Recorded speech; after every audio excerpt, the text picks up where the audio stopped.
आणि आताच्या घडीची आणखीन एक महत्त्वाची बातमी समोर येते। सूरज चव्हाण यांच्या विरोधातलं आंदोलन पेटलंय। छावा संघटनेच्या पदाधिकाऱ्याला केलेली मारहाण सूरज चव्हाण यांना भोवणार का, अशा पद्धतीची स्थिती आता महाराष्ट्रात आहे। सूरज चव्हाण विरोधातलं आंदोलन पेटलंय। छावा संघटनेच्या कार्यकर्त्यांनी जोरदार निषेध केला होता। नांदेड आणि लातूर या दोन्ही ठिकाणी छावा संघटनेचे कार्यकर्ते आक्रमक झाले होते। त्यांच्या राष्ट्रवादीला एकही सभा या महाराष्ट्रात होऊ देणार नाही। राष्ट्रवादी काँग्रेसच्या सर्व सभा आम्ही उतरून टाकू आणि सगळ्या नेत्याला इशारा सांगतो, ज्या हरामखोरांनी चूक केली त्या सूरज चव्हाणने ही सत्तेची मस्ती दाखवली। अरे शेतकऱ्याचं पोरग विजय घाडगे हा त्यांना निवेदन द्यायला गेला होता आणि जो कृषी मंत्री कोकाटे जो कृषी मंत्री असताना विधानमंडळामध्ये रमी खेळत होता, एवढं सांगायला ती गेले होते। त्यांची काही चूक नाही, परंतु हा सूरज चव्हाण माजलेला डुक्कर आहे, हा राष्ट्रवादीचा एजंट आहे, हा कुत्रा आहे। या कुत्र्याने एका मराठीवर हात लावलाय, त्याची शिक्षा त्याला भोगणार। या महाराष्ट्रात मराठी त्याचं कंबरडं बोलल्याशिवाय आम्ही सोडणार नाही, त्या ठिकाणी आम्ही नमूद करतो। अख्ख्या महाराष्ट्रामध्ये सूरज चव्हाण जर कुठेही दिसला तर त्याचे हाड आम्ही मोकळे करणार।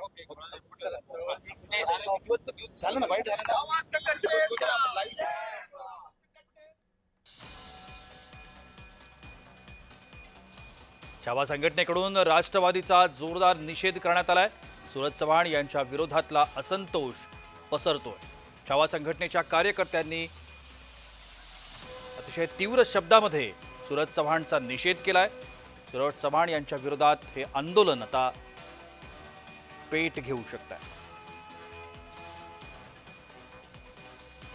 आपण या सगळ्या संदर्भात अधिक माहिती घेण्याचा प्रयत्न करूया। आमचे संभाजीनगरचे प्रतिनिधी विजय चिडे आता माझ्यासोबत आहेत। विजय, सूरज चव्हाण यांच्या विरोधातलं आंदोलन पेटताना दिसतंय, आपल्याकडे असलेली माहिती काय? नक्कीच प्रशांत, जर पाहिलं तर छत्रपती संभाजीनगरच्या क्रांती चौकामध्ये आता छावा संघटनेचे कार्यकर्ते जे आहेत आक्रमक झाल्याचे पाहायला मिळत आहे। या ठिकाणी राष्ट्रवादीचे अध्यक्ष युवा अध्यक्ष सूरज चव्हाण आणि त्याचबरोबर अजित पवार असतील किंवा राष्ट्रवादीचे मंत्री असतील कोकाटे यांच्या विरोधात देखील आता आंदोलन जे आहे ते करण्यात येत आहे। त्याचबरोबर त्यांच्या फोटोला देखील आता जेवढे मारो आंदोलन जे आहे ते छत्रपती संभाजीनगरमध्ये छावा क्रांतीवीर संघटनेच्या वतीने करण्यात येत आहे। या ठिकाणी जर पाहिलं मोठे आक्रमक जे आहे ते संघटनेच्या वतीने आता दाखवण्यात येत आहे। विजय चव्हाण यांचा राजीनामा घेण्यात यावा, त्याचबरोबर त्यांच्यावरती कडक कारवाई करण्यात यावी अशी मागणी जी आहे ती या आंदोलनाच्या मार्फत पाहायला मिळत आहे। विजय घाडगे यांना कोपऱ्याने व लाथाबुक्क्याने मारहाण करण्यात आली, त्याच संबंधित आता हे आंदोलन जे आहे ते उठताना पाहायला मिळालेलं आहे। माणिकराव कोकाटे यांना निवेदन सुनील तटकरे यांना निवेदन देण्यासाठी आता गेलेल्या छावाच्या पदाधिकाऱ्याला जाणून मारहाण केल्याचा आरोप जो आहे तो देखील छावा संघटनेकडून आता यानंतर विजय या सगळ्यांचा पवित्रा काय असणार आहे, कारण आंदोलन चिघळताना दिसतंय? नक्कीच जर पाहायला गेलं तर संपूर्ण महाराष्ट्रभराचे पडसाद जे आहे ते आपल्याला उमटताना पाहायला मिळत आहे। जोपर्यंत सूरज चव्हाण आणि त्याचबरोबर माणिकराव कोकाटे यांचा राजीनामा घेत नाही तोपर्यंत छावा संघटना शांत बसणार नाही, याची भूमिका जी आहे ते आता छावा संघटनेचे पदाधिकाऱ्यांकडून घेण्यात येत आहे। अजून कोणकोणत्या ठिकाणी अशा पद्धतीचे आंदोलन होताना दिसत आहेत? नक्की जर पाहायला गेलं तर मराठवाड्यातील विविध भागांमध्ये जे आहे आता आंदोलनास सुरुवात झालेली आहे। छत्रपती संभाजीनगर असेल, जालना असेल, बीड, धाराशिव, त्याचबरोबर लातूर या भागामध्ये देखील आता आंदोलन जे आहे ते छावा संघटनेकडून पुकारण्यात आलेलं आहे। त्यामुळे आता सकाळी 10 वाजल्यापासून जर पाहिलं गेलं तर मराठवाड्यातील विविध भागांमध्ये जे आहे ते आंदोलनास सुरुवात झालेली आहे। सध्या छत्रपती संभाजीनगरच्या क्रांती चौक या ठिकाणी देखील मागील अर्धा तासापासून जर पाहायला गेलं तर छावा संघटनेचे पदाधिकारी जे आहे ते क्रांती चौक या ठिकाणी मोठं आंदोलन उभा केलं त्या ठिकाणी पाहायला मिळत आहे। त्याचबरोबर सरकारच्या विरोधात घोषणाबाजी करण्यात येत आहे। त्याचबरोबर उपमुख्यमंत्री अजितदादा यांनी देखील तातडीने या मंत्र्यांचा राजीनामा घेण्यात यावा अशी मागणी देखील आता करण्यात येत आहे। तुमचं कुठल्या छावा संघटनेच्या कार्यकर्त्याशी किंवा पदाधिकाऱ्याशी थेट बोलणं झालंय? नक्की जर पाहिलं तर छावा संघटनेच्या पदाधिकाऱ्यांशी या बाबतीत चर्चा करण्यात आलेली आहे, मात्र जोपर्यंत आम्हाला न्याय मिळत नाही आणि यांच्यावरती गुन्हे दाखल होत नाही, सूरज चव्हाण याच्या विरोधात गुन्हे दाखल होत नाही तोपर्यंत आम्ही शांत बसणार नसल्याची भूमिका जी आहे ती देखील त्यांनी घेतलेली आहे। त्याचबरोबर जर उपमुख्यमंत्र्यांनी विजय चव्हाण यांचा राजीनामा घेतला नाही, त्याचबरोबर कृषी मंत्री माणिकराव कोकाटे यांच्या विरोधात जर कारवाई केली नाही तर थेट मंत्रालयात जाऊन देखील राडा करू शकतो अशी देखील भूमिका जी आहे ती त्या ठिकाणी घेतलेली आहे। धन्यवाद विजय, आपण दिलेल्या या विस्तृत माहिती करता। कुठल्याही पक्षाचा नेता जातो त्यावेळेला असे तरणीपण कार्यकर्ते आपल्याबरोबर असतात आणि अशा वेळेला छावा संघटनेच्या लोकांनी सुद्धा जी काही ती कृती केली ती चुकीची होती ना। त्यांनी तटकरेंना तोंडी सांगायचं, लेखी निवेदन द्यायचं, संपला। पण तटकरेच्या अंगावर पत्ते फेकण्याचं कारण नाही त्यांना. त्याच्यामुळे ते प्रवोक झाले आणि त्याच्यातून ते मग बाहेर जायचे त्या ह्या घटना घडलेल्या आहेत.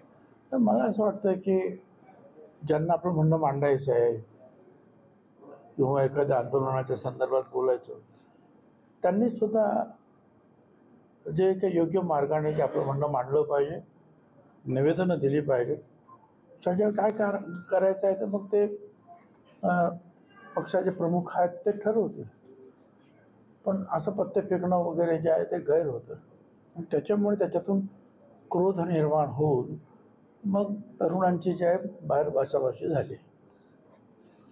सर, नगर विकास अध्यक्ष सुनील तटकरे यांच्या लातूर येथील पत्रकार परिषदेमध्ये काल छावा संघटनेच्या कार्यकर्त्यांनी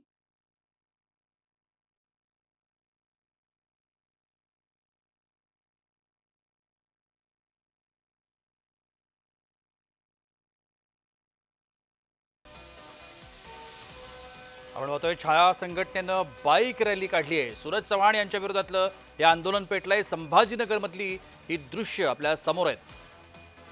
छावा संघटनेच्या पदाधिकाऱ्याला मारहाण केल्याप्रकरणी सूरज चव्हाण राष्ट्रवादीचे प्रवक्ते यांच्या विरोधातलं वातावरण पेटायला लागलंय. अनेक ठिकाणाहून, मराठवाड्यातल्या अनेक ठिकाणाहून सूरज चव्हाण यांचा निषेध करण्यात आलाय.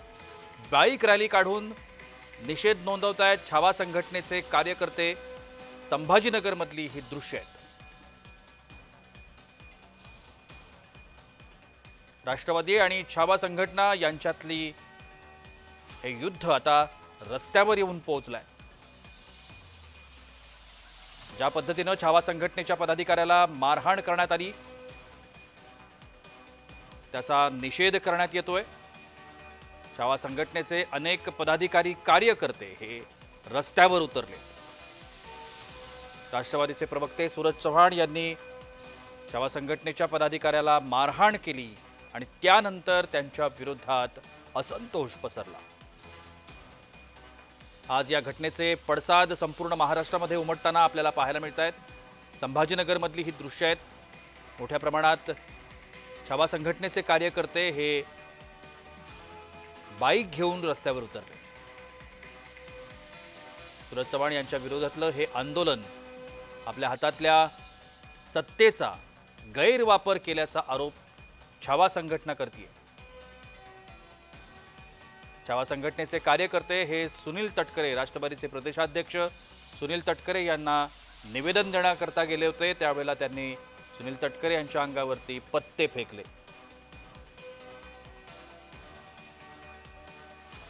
आपण या सगळ्या संदर्भात अधिक माहिती घेण्याचा प्रयत्न करूया. आमचे प्रतिनिधी अजय घोडके आता माझ्यासोबत आहेत.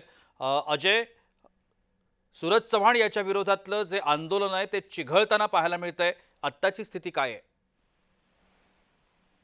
प्रशांत, आपण जर पाहिलं तर काल प्रदेशाध्यक्ष सुनील तटकरे यांच्या पत्रकार परिषदेनंतर राष्ट्रवादीचे कार्यकर्ते आणि छावा संघटनेचे यांच्यामध्ये जो राडा झालाय त्याचे अत्यंत तीव्र पडसाद लातूरमध्ये उमटताना या ठिकाणी पाहायला मिळत आहेत. आज सुनील तटकरे लातूरमध्ये होते. सकाळच्या सत्रामध्ये त्यांचा ताफा ज्यावेळेस धाराशिवच्या दिशेने मार्गस्थ झाला त्यावेळेस सुद्धा छावा संघटनेच्या पदाधिकाऱ्यांनी त्यांच्या ताफ्यासमोर जोरदार घोषणाबाजी करत छावा स्टाईल आम्ही धडा शिकवणार, सूरज चव्हाणला महाराष्ट्रात फिरू देणार नाही अशा पद्धतीच्या घोषणा दिल्या. परंतु त्याचे पडसाद सुद्धा लातूरमध्ये पडताना आपल्याला पाहायला मिळत आहेत. आणि एकंदरीत आज लातूर बंदची सुद्धा हाक देण्यात आलेली आहे. छावा संघटना आणि छावा संघटनेला मदत करणाऱ्या सर्व राजकीय पक्षाच्या कार्यकर्त्यांनी मिळून लातूर शहरामध्ये बाईक रॅली काढली आणि जोरदार घोषणाबाजी करत अजित पवार असतील, सुनील तटकरे असतील आणि सूरज चव्हाण यांच्या विरोधात जोरदार घोषणाबाजी करण्यात आली. आणि त्या माध्यमातून व्यापाऱ्यांना सुद्धा अजय, लातूरमध्ये जो छावा संघटनेनं बंद पुकारलाय त्या बंदला कसा प्रतिसाद मिळतोय? नागरिक काय म्हणतायत? प्रशांत, आपण जर पाहिलं तर लातूरमध्ये छावा संघटनेने जी बंदची पुकार दिली होती त्याला व्यापाऱ्यांनी चांगला प्रतिसाद दिलेला आहे आणि लातूर मधल्या सगळ्या आस्थापना कडकडीत बंद आहेत आणि एकंदरीत त्याचे पडसाद या ठिकाणी तीव्र पडताना इकडे पाहायला मिळतात. आणि लातूर शहरामध्ये राज्याच्या वेगवेगळ्या भागातून सुद्धा छावा संघटनेचे पदाधिकारी या ठिकाणी येत आहेत आणि ते आक्रमक झालेले आपल्याला पाहायला मिळत आहेत. प्रशांत, बाईक रॅली आता काढली गेलेली आहे. या बाईक रॅलीनंतर बैठक होणार आहे का, सभा होणार आहे का, आणि त्याच्यातून कशा पद्धतीची मागणी छावा संघटनेचे कार्यकर्ते, पदाधिकारी करतायत? आता लातूर शहरामध्ये छावा संघटना आणि त्यांना मदत करणाऱ्या सर्वपक्षीय कार्यकर्त्यांनी लातूर शहरामधून रॅली काढली, परंतु त्याच्यानंतर छत्रपती शिवाजी महाराज चौकामध्ये थोड्या वेळामध्ये या ठिकाणी निषेधार्थ आंदोलन केलं जाणार आहे आणि लातूरमध्ये हे निषेधार्थ केलेलं जे आंदोलन आहे याचे पडसाद सुद्धा राज्यभर पडताना या ठिकाणी पाहायला मिळतील. परंतु एकंदरीत काय तर विजयकुमार घाडगे पाटील यांच्या जो मारहाण झालेली आहे जी. यांच्या मारहाणीचा निषेध करत आता सर्वपक्षीय पदाधिकारी कार्यकर्ते सुद्धा या सगळ्या आंदोलन आणि मोर्चांमध्ये सहभागी होत आहेत. जी, धन्यवाद अजय, आपण दिलेल्या विस्तृत माहिती करता. सुरज चव्हाण यांच्या विरोधातलं आंदोलन चिघळताना पाहायला मिळतंय. लातूर या ठिकाणी बाईक रॅली काढली आहे छावा संघटनेनं आणि त्या ठिकाणी आता निषेध व्यक्त होतोय. संभाजीनगरमध्ये छावा संघटनेनं जाहीर निषेध व्यक्त केलाय. सुरज चव्हाण यांना अटक करण्याची मागणी देखील होतीये. ज्या पद्धतीनं सुरज चव्हाण आणि त्यांच्या कार्यकर्त्यांनी छावा संघटनेच्या पदाधिकाऱ्याला मारहाण केली त्या विरोधातला हा असंतोष आहे.